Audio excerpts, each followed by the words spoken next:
We're back on the Northland Sports Page. Hour number 2, Brian Prudhomme, Dave Cook. Guess who's back? It's us, but it's not about us right now. Guess who's back? There's a much bigger deal around the corner. And we just love that song, and it's so appropriate for this. You know, when we're singing Guess Who's Back, it's this guy. I was going to say, Paul Allen has been so kind to join us so many times, year after year, week after week, and he's even doing it now during the NFL Scouting Combine, one of your favorite times of the year. It is one of my favorite times of the year, and I'm excited to ask PA about some of those weird things that are going on. I was going to say, because we are so loaded with questions, let's get right to them. Paul Allen, good morning, sir. Thank you for, like I said during the break, reassessing your calendar and making your way here.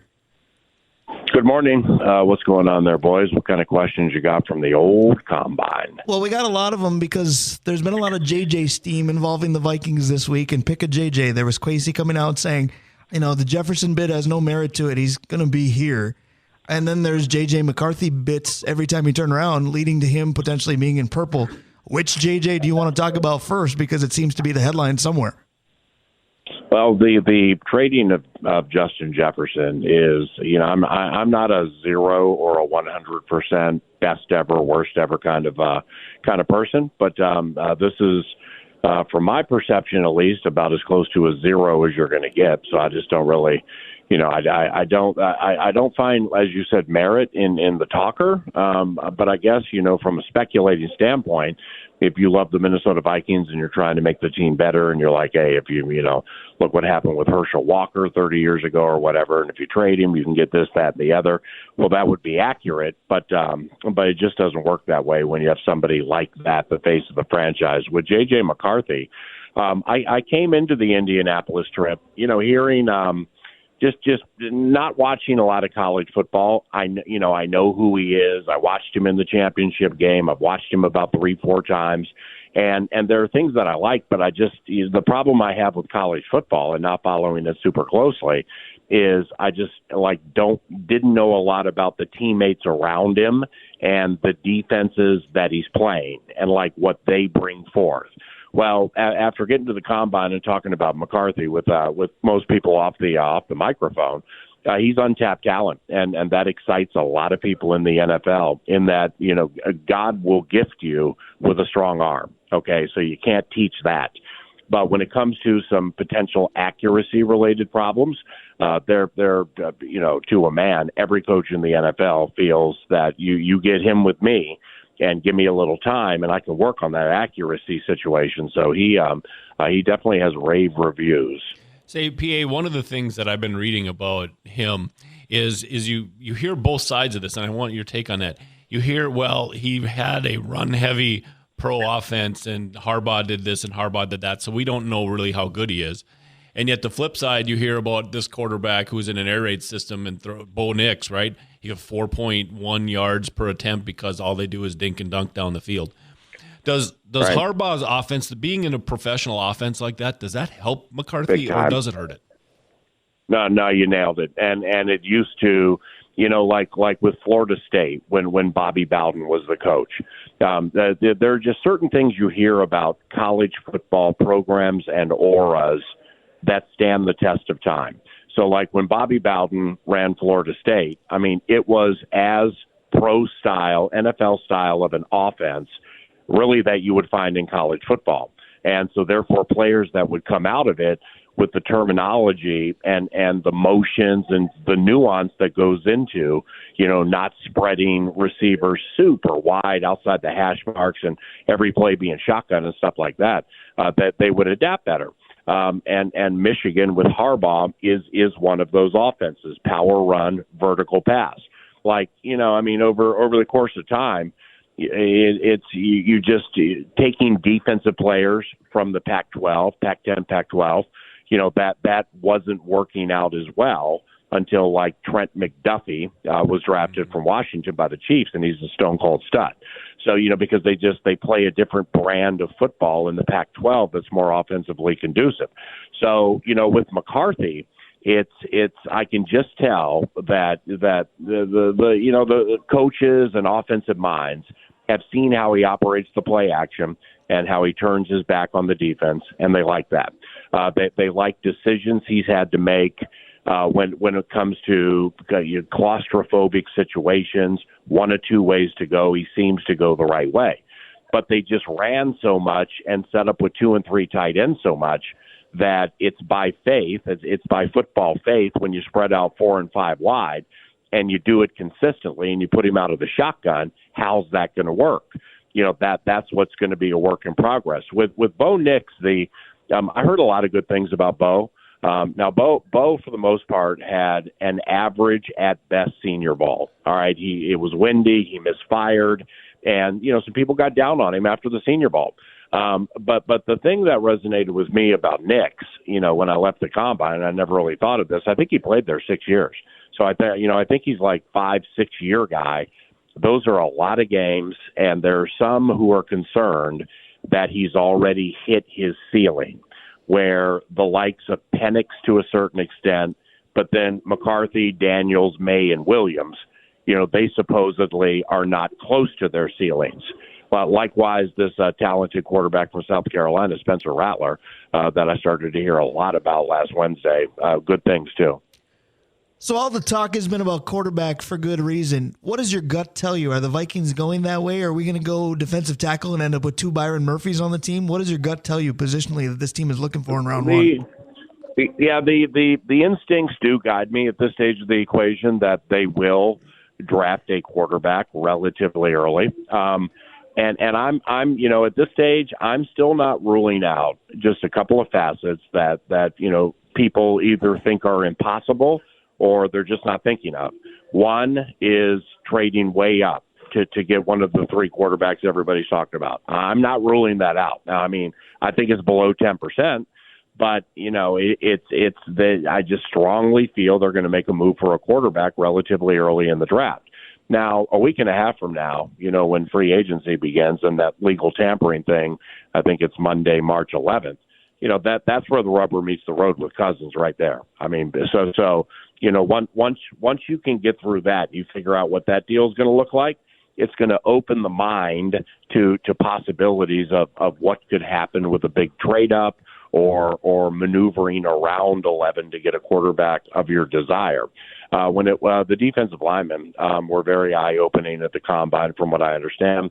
The Texas kid, Byron Murphy, is somebody a lot of people like. There's this cat with the last name Fisk that a lot of people like. Jerzon Newton from Illinois is somebody I first caught when they played the Gophers, and I'm watching. I'll watch as much Gophers as I can during the Viking season, despite travel, because I have PJ Fleck on my radio show every Monday, and I just want to be as up to speed as I can be with the nuance, not the obvious stuff. And when I watched that Gophers Illinois game, I had no idea who Jerzon Newton was, and he didn't play in the first half because he was suspended for late for a meeting or some class related thing. And then he came in the second half, and again, I'd never heard of him. He was unbelievable. He's one of the best players in the last X amount of years that I've seen in games that I've intently watched with just what he does on the interior of the defensive line. So I'm very infatuated with him. I can understand that. So, PA, the other thing I wanted to ask you about, and you segued to it nicely, our guest after you here in the next segment is our good buddy Topher Davis, who is also an attorney. I want to talk about the phrase legal tampering because I listen to 9 to Noon quite a bit. I try to text you a little less so you can just enjoy your show, but you know how much I listen. And there was a lot of talk about what's going to happen on that legal tampering day. It seems like a contradiction in terms, but for our NFL fans out there that maybe aren't super familiar, what can you explain about the legal tampering day that could be, as you said, a mammoth day and what the Vikings do this offseason? Yeah, it's an oxymoron. There's no doubt about it, but it had to be put in place a few years ago because just too many things were popping up from the right media members where the commissioner just had to look at it being like, this is a terrible image. The free agency begins on Wednesday, and, there are reports that Brian Prudhomme has signed he's going to be close to signing a 3-year whatever type deal. So I think the commissioner got bored with that. So therefore, the Monday before free agency opens on Wednesday, you legally, per the rules, can negotiate with agents. Teams can negotiate with agents, and you can put together free agency related deals and then have them go official on Wednesday. So that's the oxymoron known as legal tampering. But I mean, that whole thing, if illegal tampering would be the other side of it. Well, I mean, at the NFL scouting combine, the evenings involving coaches and personnel people and agents, just, starting it there. I mean, that's, I can't say I've ever seen it happen or I've ever heard it, but everybody in the world knows that stuff like that does happen. And that's kind of where it begins. And that's where, I was there Monday, Tuesday, and Wednesday. And in just a very short amount of time, I do believe that if Atlanta has an opportunity to get Kirk Cousins, I wouldn't be surprised if they did ship all in on him. So you got to keep that in mind because that could be something that, like Monday, March 11th, that pops, that Cousins is going to be a Falcon, which I wouldn't be a fan of. But nevertheless, if it happens, it happens.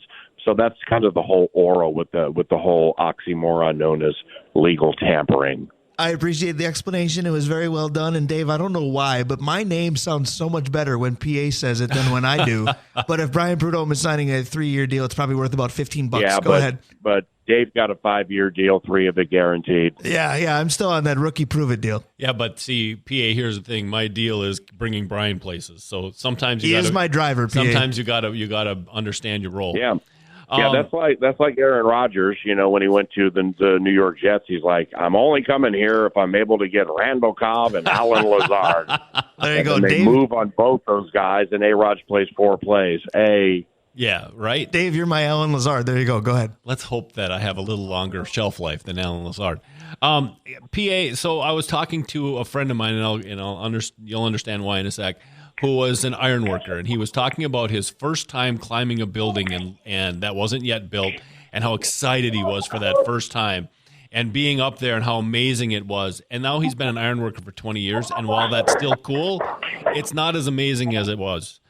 What's something that when you knew the first time you were going to the combine that you were super, super excited to see, and then you saw it, and now it's just part of your trip to the combine? Well, it's when we first went in 2011, Cam Newton was taken first. That was the Christian Ponder draft for the Vikings. And, it was just navigating my way through what was big and what was not big. All right, so like Cam gets back there, and right before the combine, he says something like, I'm an entertainer, and that just bugged a lot of Football Nation. I don't know why, because, we derive entertainment from football. So it's like, wow, that's bigger than I thought it would be. But the A topic there was, when we did 9 to noon at the combine in 2011, it was us. The Cleveland Browns had a Browns.com or whatever had a little area. There was an Indianapolis radio station, and the host, Dan Dockage, is really cool. And then the Pittsburgh Steelers, they had a radio show there. So there were just 4 of us for like 2 years. And then the third year, it was like 6 of us. And then the next year, it was like 10. And then the next year, they had to move us into a ballroom because it became 20 to 30. This year, it was so big that, doing 9 to noon and working with the Vikings Entertainment Network, we were only able to get like 1 table where we really, we need 2 because of the radio show and the TV, but that's okay. We're completely talking champagne problems here. But it just shows you that, they didn't have space to give people extra tables. So it's really, really become jammed up. I enjoy going back there now more so than 15 years ago because, like, when I get together with Browns coach Kevin Stefanski or Arizona Cardinals offensive coordinator Drew Petzing or their coach Jonathan Gannon or Darrell Bevel with the Miami Dolphins, all friends of mine from days gone by.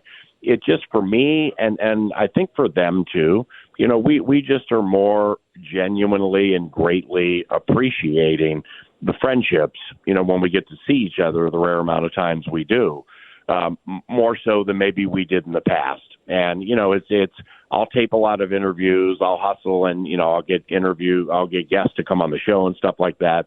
But I mean, it's like if somebody can't make it or, somebody doesn't text back, I don't look at it now the way I used to. I take it every bit as seriously, but I don't life and death it, the way I did, like, say, 10 years ago and get upset if people couldn't join.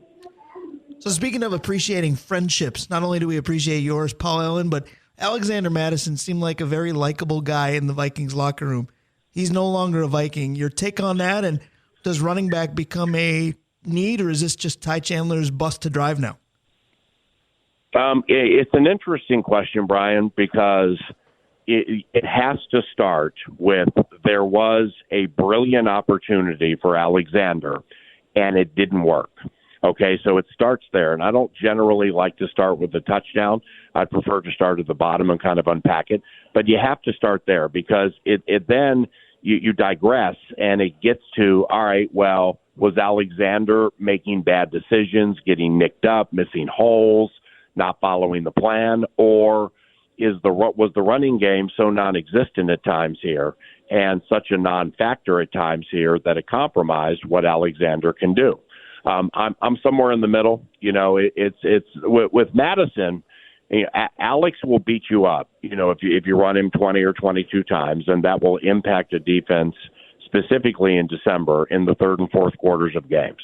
Well, that was the plan, I would imagine, but it didn't exactly work out that way. So now they're putting Ty Chandler in the game, and Ty can catch, and Ty's faster than Alex, and Ty has a future. But Ty's pass protection, with all due respect to a kid I absolutely love, it was below average. That's the only way to put it. I mean, there were times where they couldn't put him in the game on third down, right, and you would see C.J. Ham back there, or you would see Johnny Munt or somebody next to the quarterback. Well, that has to improve. So with Alexander, he'll find a home as a backup running back. And yes, I do believe they absolutely will draft a running back. But let's not, I brought this up on the Friday Football Feast with Paul Charchian, and he didn't like it as much as I do, and that doesn't mean I have to be right. But Cam Akers is not bad, and when Akers got here, I never really had watched him that much, and he's just very calculated, smooth, and smart at what he does. So there's room for Cam Akers here, maybe as the starter, maybe not. So, PA, on top, I want to add to that. And so we talked a little bit earlier about, the Vikings could potentially move up for a quarterback. If they move up for a quarterback, is there a possibility that maybe they go for a couple years and swing big at running back, like go after Barkley to help a kid quarterback? I would say that's a really interesting question because, with Barkley or Josh Jacobs or Derrick Henry just Austin Eckler, some of these unbelievable names that potentially could hit free agency. They're not all four of those names I think are going to hit, but they might, and I think 3 or 4 will. Okay, so now how do you pay that? And like if you bring in Derrick Henry or you bring in Saquon Barkley, well, then those people have to completely be in tune with the fact that Justin Jefferson, Jordan Addison, and T.J. Hawkinson all are good. So if you think it's going to be, all right, I'm here and I'm going to get it 25 times a game and they're going to completely reconfigure a passing offense that is quite potent, that's not going to happen. So just keep that in mind. But there's room for something like that, and the way you framed it up was perfect. Specifically, if you don't think you can get the quarterback you want to get in the first round. But, again, I'm not saying a lot of this stuff that we're talking about or I talk about 9 to noon is fruitless, because it's not. But until the Kirk Cousins situation is solved, it's very, very difficult to ponder what's next. Absolutely. Now, a question like that is why Dave got that 5-year deal while I got the 3-year deal. PA, I want to close with this, though. Where are you as a sports fan right now? Because Combine is here, draft steam is coming, free agency's lurking. I know how big of a basketball guy you are. It's March. March Madness will be here. The Wolves are having an incredible season. The Wild are still on this roller coaster ride. The Twins will be started soon. State hockey is next week. This truly is, and it's a song you use a lot by Andy Williams, probably the most wonderful time of the year, isn't it? It's a wonderful time of the year, no doubt. I think, when free agency begins and we start walking up to the draft, it gets even thicker. I just, doing KFA and radio and being able to do things like this with you guys. And, 1:00 today, I'm going to be on a Sirius satellite radio with a long friend of mine, Rick Kamla, a longtime friend from Edina, does NBA radio stuff. The blessings and the honors to be able to do things like that really inspire me and energize me when it comes to the world of sports. When it comes to me right now, like I went to the Wolves game last night. I've been to 7 games this season. I'm taking my son, Derek, to Los Angeles a week from tomorrow, and we're going to go to Wolves-Lakers Sunday and then Wolves-Clippers on Tuesday. So I'm just really, really into the Timberwolves right now. Growing up in Washington, D.C., I played basketball.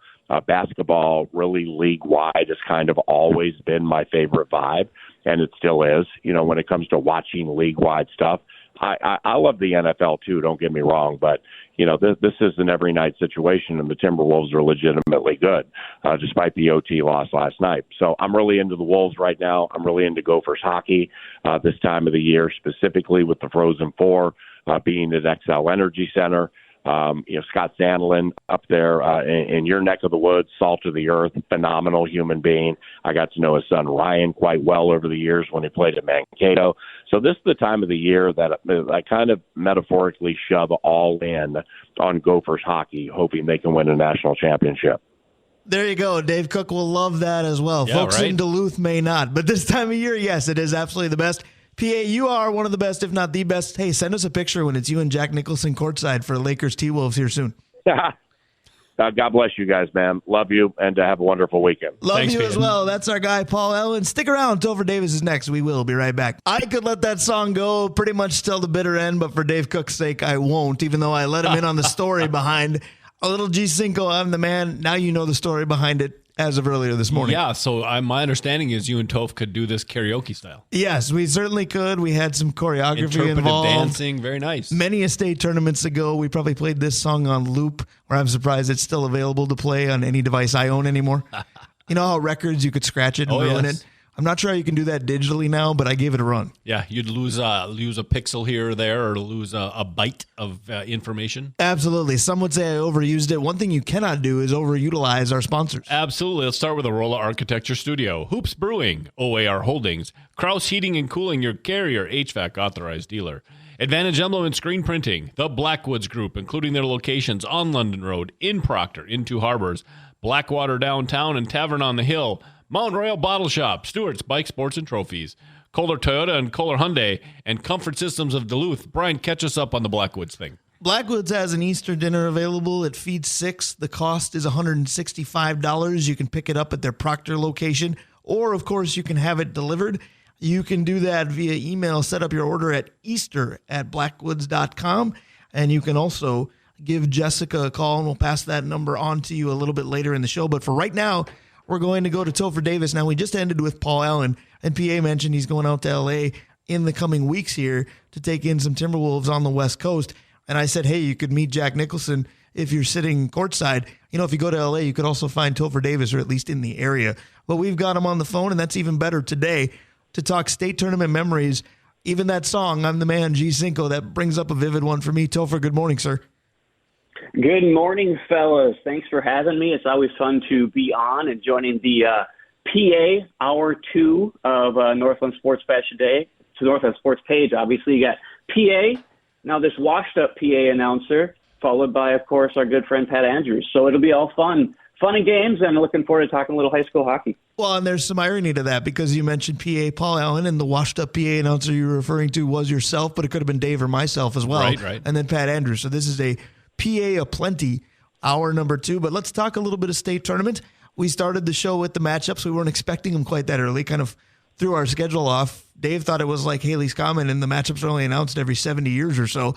But they came out right away this morning, and Hermantown got the 1 seed. Now, I will admit that I thought head-to-head would be the focus, and I thought they'd get the 2 just because Warroad had beaten them. It was basically the first single-A loss that Hermantown had since sometime during the Obama administration. But, we'll see what it does in terms of how this tournament actually plays out. But again, what surprised me, and perhaps shouldn't, because by the nature of it, it really shouldn't, how many returning powerhouses in single-A are just added again? Yeah, it's interesting looking at that Class A bracket as everything's shaped up with all 8 section champions coming together once again. But yeah, it's a lot of familiar names there in Class A. So it is interesting always. I know I like to wonder where all the chatter is about Orono moving to AA, or Matamina moving to AA, or Warroad moving to AA, because that's all we hear about Hermantown.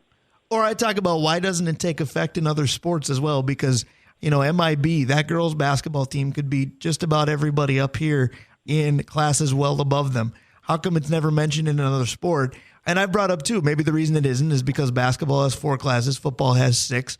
Hockey is kind of the dying breed with only 2. Is the solution someday maybe not soon, but someday, to add an additional class to hockey, because I think there's going to be a time where Hermantown is AA, but it might come when there's a AAA class as well, because people say, well, Hermantown's enrollment and Duluth East are not close. I agree with you. Duluth East and Wayzata and Mounds View and Champlain Park and those schools, that's not that close either. Where do you draw the proverbial line? And that's exactly it. I think there's always going to be those issues. I know with hockey, the problem is the number of teams statewide, right? There's just more basketball and football programs than there are hockey programs, right? There's a lot more co-ops on the hockey side of things. So at what point are you going to keep adding another state tournament? Are you going to have more scheduling issues along with that, right? Maybe they'll be playing Constellation and White Bear Lake some year for all we know. So,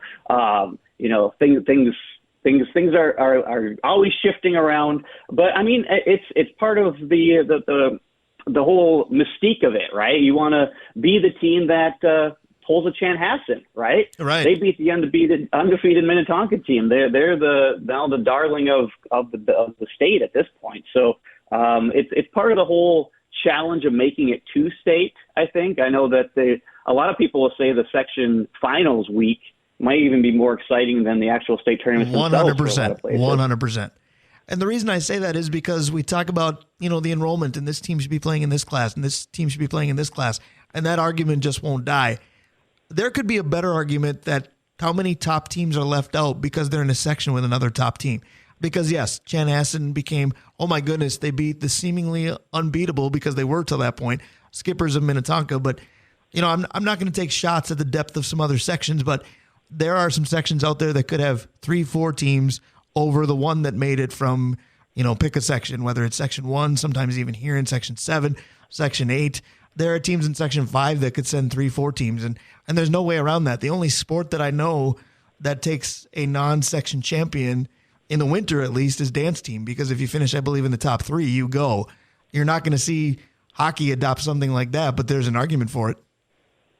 Yeah, it is always difficult, obviously, when you go by the geographically based sections, right, or theoretically geographically based, right? Just talk to Elk River there. Right. But it's going to be part of the problem, right? Where sometimes teams might have stronger teams. I mean, Hibbing has an up and coming, fairly strong team. I know it's happened many years in Section 7A where teams build up towards that 1 year. Proctor's a team that's moving up and had another strong year this year, and they just run into sometimes a stronger program, and it's difficult for those programs.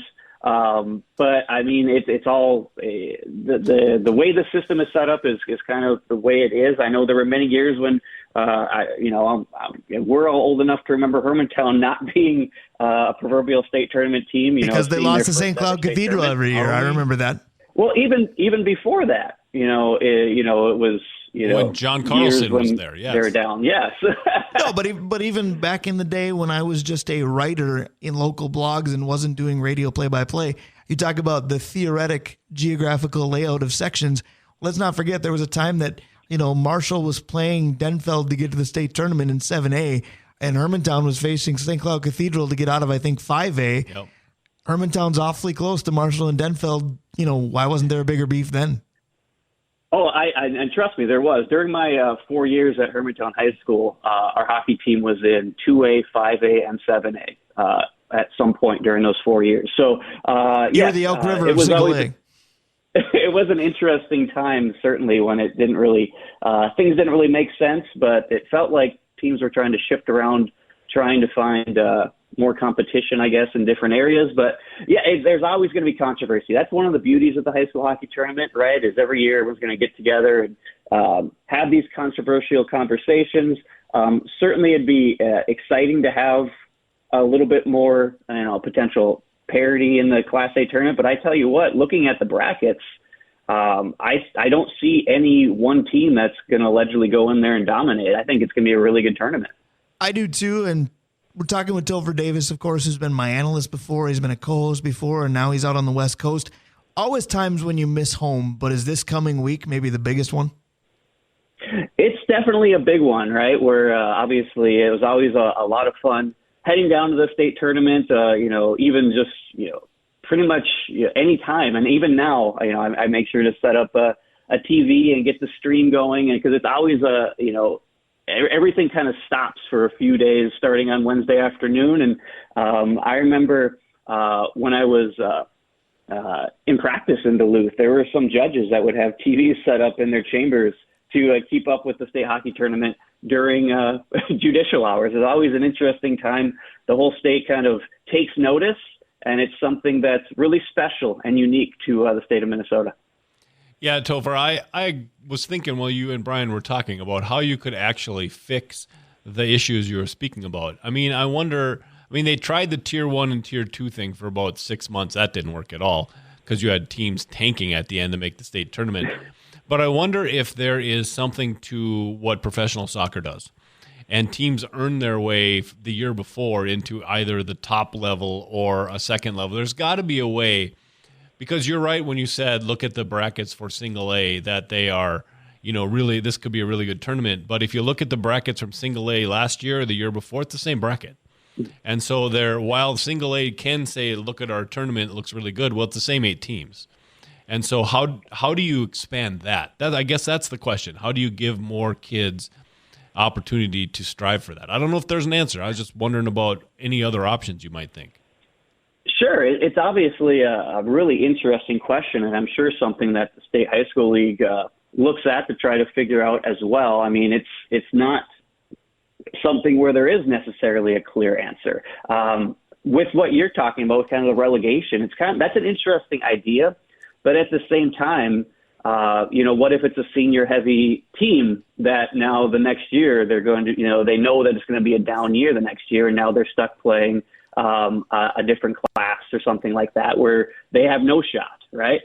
So it's always going to be pluses and minuses. I don't know necessarily what the answer is. I know that I guarantee no matter what the proposed solution is, there's going to be detractors to it.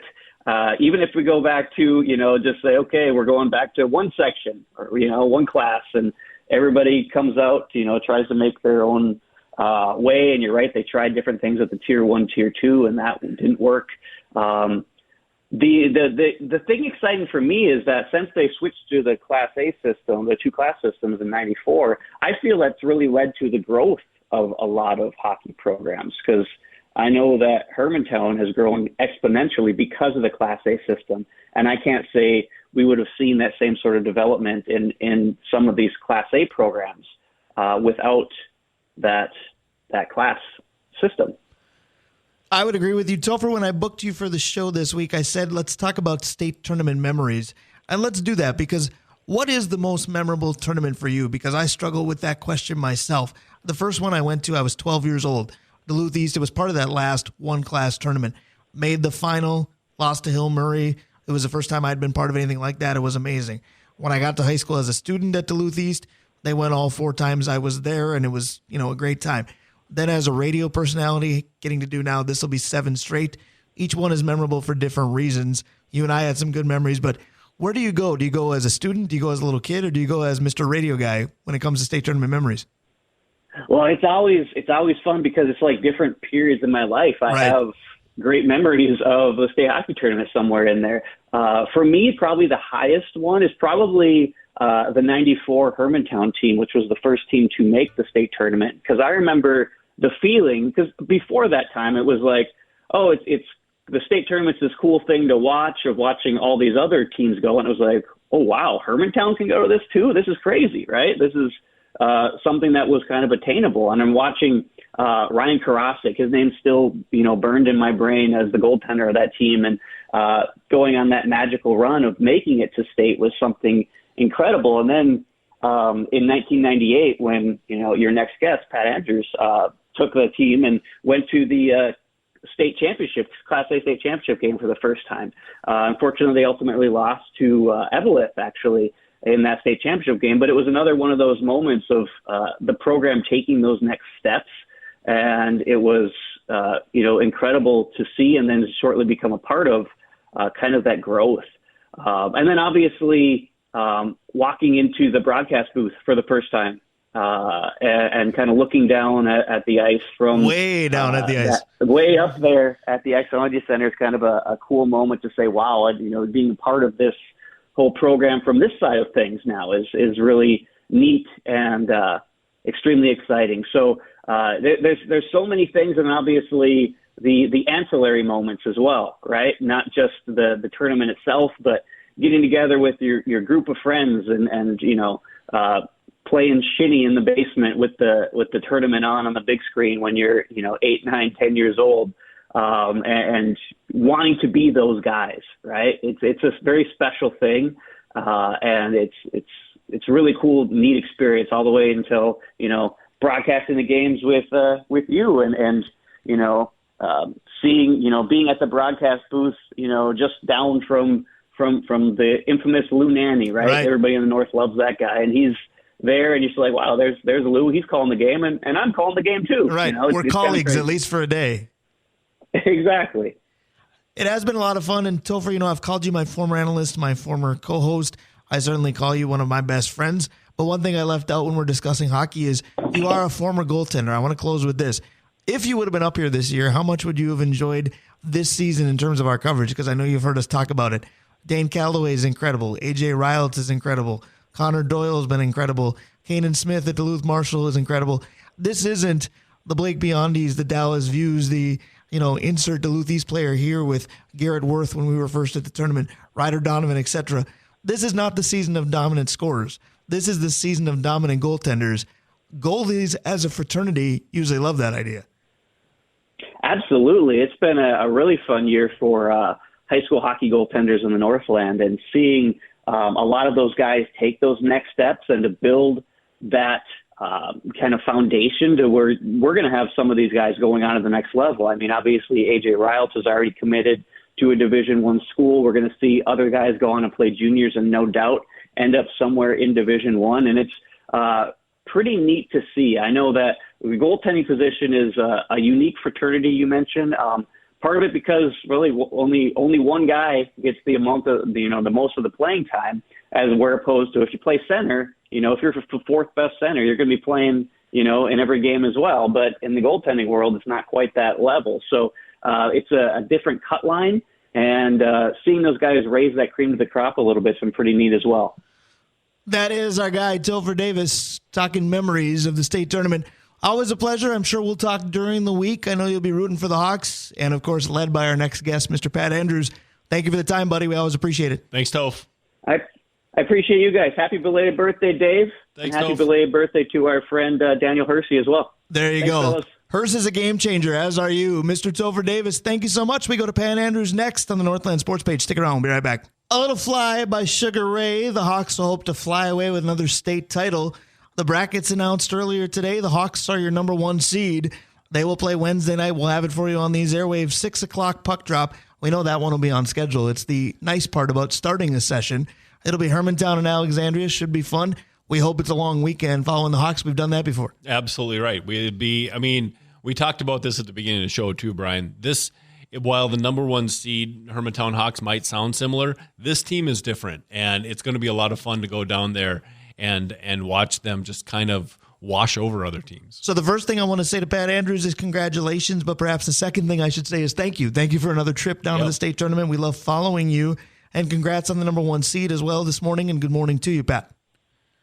Well, thanks for all of that. We're obviously very excited and very humbled to be voted by the coaches of the 1 seed for sure. Did that surprise you at all? Because head-to-head, you did get beat by War Road, but nobody can argue with your strength of schedule as well. No, I mean, yes, I was surprised. I think we played games for a reason. I would have voted us as the 2 seed. I think War Road embarrassed us in our own building, honestly, and I figured they'd be the 1 seed. But at the same time, I feel like in the 2020 season, we should have been higher seeded, and we weren't. Because we had losses, and I think maybe they looked at our overall resume and our strength of schedule, which is probably the best in Class A, and we're rewarded for that. But I'm sure Warwood has a chip on their shoulder this morning. So I joke about this for us because preparation for carrying a broadcast that's at 11 o'clock in the morning versus preparation for carrying a broadcast that's at 6 o'clock at night is very different for us. In fact, might leave on a completely different day as a result. Different for us, though, is my point. Does preparation for you change at all for a difference of 7 hours in your game time? Well, in some ways, yes, because we go down Tuesday to state banquets on Tuesday night. So we'll be there. Part of me likes playing the early session because you just get up and you do your thing and you go play. A 6 o'clock game is very much regular for these guys, timing-wise. So that part of it's nice. We play evening games 90% of the time in the high school. So that part of it's good. It's just we adjust our schedule a little bit to get the guys up, not let them sleep in too much, and get some exercise a little bit, get team lunch and that. So it does change, but minutely. So, Pat, I got to say this. It's a different cast of characters for the most part, but it's another trip to a tournament that's your goal every year. But this team is just different in the way they play. We talked about it last week where the scoring has started to come around, but it's not, lighting up the scoreboard on the regular.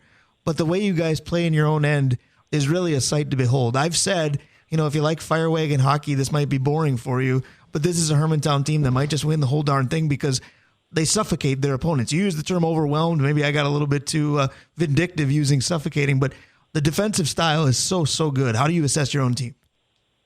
Well, I appreciate that. That's a great compliment. I think you have to be defensive to win a state championship. Even the years we've won with gaudy offensive numbers, we had unbelievable D. In 2022, we gave up the school record for the lowest amount of goals given up in a year. So I think it was just overshadowed by gaudy offensive numbers. That being said, I really love our team's makeup this year. I love how much pride we take in defending our own end. I love the fact that we have the best goalie in every game. I love our D core. Our team is totally bought into playing great team D. They know that's what's going to make us successful. It's a very selfless group. They play for each other very well, and defense is a reflection of that because defense is very selfless. Offense is selfish. Not that that's bad. You have to have offense to score, but just naturally you get your name announced. You get all the accolades playing offense. Defense, no one notices, except people that follow the game. And I love the fact that we have a great D, and it's kind of become our team's identity. And just interesting historical note, it's just we've never won a state championship without a captain defenseman. So I don't know, the fact that Estes our captain, the fact that he's just a tremendous defenseman, we kind of build off him, and we always kind of have off a great team D in general. But I think everything you said is a great compliment to this group this year. I would agree with that, but so I have to go with this question now. I was going to save it for later, but it's too easy of a segue off what you were talking about. And you mentioned, never having the success of a state title without a defensive captain. But at the same time, I joked with the guys as we were carrying the section final back on Wednesday that this time of year, I tend to really hitch my wagon to a Hermantown defenseman. A few years ago, it was Ty Hansen. Last year, it was Will Esterbrooks, and he's still that good. But for me, Pat, it's slowly becoming Henry Peterson. My jaw is agape when I watch what he can do. He is that talented, and he is a difference maker as well. Oh, he's so good. He got hurt last year, so he was starting to come into his own last season and got hurt right in the beginning of January, and he missed the whole season. He came back right before playoffs. So he really got cheated last year, I guess. And I think this year he has totally relaxed and come into his own, and you've literally seen him grow throughout the season, both figuratively and literally, because he's gotten taller too. He's over 6'3" now. So he literally is a man amongst boys at times, but his skill set is as well. He's so fluid for a big kid. Most big guys are not coordinated and have hands like Henry. He has been phenomenal for us. He's hard to play against. He's long. He's strong for his size. You can see why he was, an immediate Division I commit. Yeah. And he scored his first high school goal this year, and we teased him. I think he's the first person in the history of hockey to be committed before he scored a high school goal. But it literally kind of shows, too, how raw he was last year, and he's becoming more polished as the years went on. Hey, Coach, one of the things that Brian and I have noticed over the last couple games that we've done is it seems your team is pretty good at picking out weaknesses of the other team and kind of exploiting it. We were talking about that during the Hibbing game.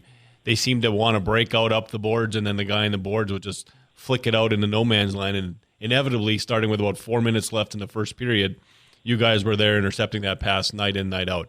How much film watching and how detailed film watching are you with your team? Because they just seem to see that stuff and then react and take it away.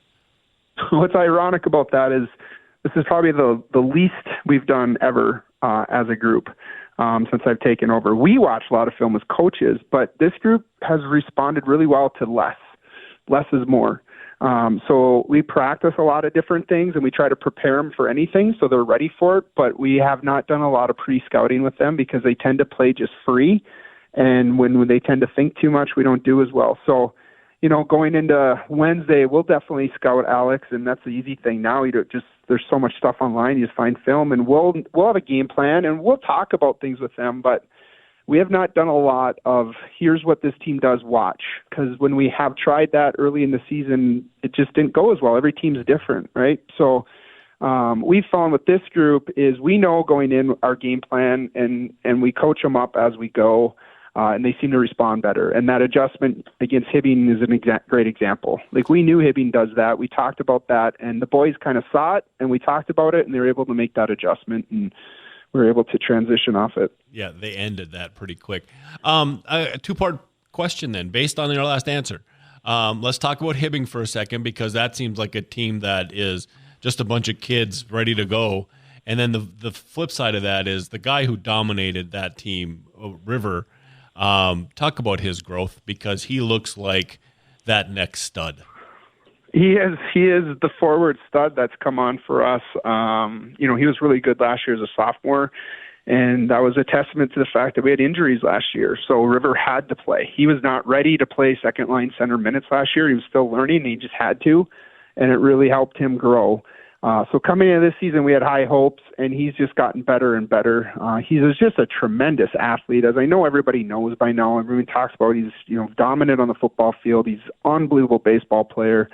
And it shows in his hockey game. He's just so athletic. The things he's able to do, very powerful. He doesn't look very big, but he plays much bigger than he is. And he's got an amazing burst. He's been great for us. He's our leading scorer.